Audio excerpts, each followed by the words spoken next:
I just thought I'd show kind of how the combat music evolves. One of the thing that dawned on me is I tend to like very angular and sort of unexpected harmonic shifts, and that fully did not work in these games because of that chess rhythm I was explaining earlier.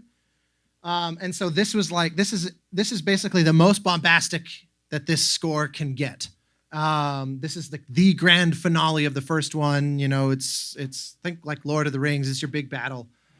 And so you'll see it's a lot. I've got this little simple rhythmic figure that's just this offbeat 1 and then 3 and 4, the boom, boom, that just pervades through everything.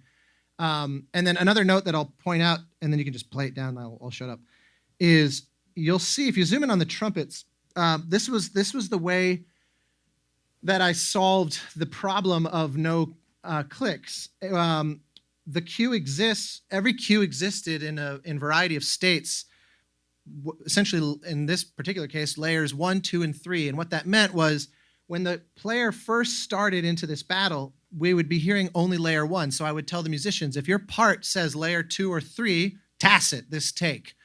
And so like, you know, our low brass, our taiko, but not the frame drum, not the timpani, etc. You see a subdivision of the percussion start. So we end up with a much reduced sound. And like you can see the big sort of anthemic melodic material that comes there and the trombones and the horns. That's relegated for later. And then all these chattering trumpets also later. And so what I'm able to do is the cue can kind of, as it loops, it's building itself up. But here was the thing.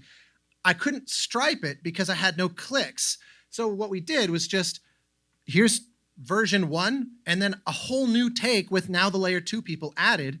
And then I had to create these little gestures of like, I recorded all these freestanding, you know, brass just swells and crescendos and things, and it would trigger one of those, and then we would have the 2 version or the 3 versions all looping together with version 2 and 3 muted, and then it would trigger a little kind of that I recorded separately as it crossfades between 2 and 3 because they're not actually in sync. They're close, but you know, they're wild, free-timed performances, and so they're not exactly the same, which was actually really fun. I got to be a traditional conductor.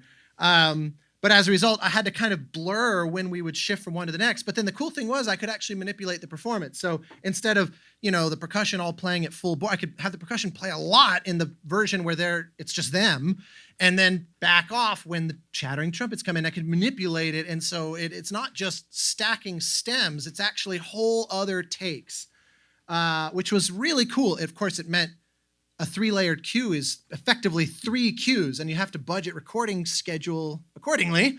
But anyway, why don't you hit play and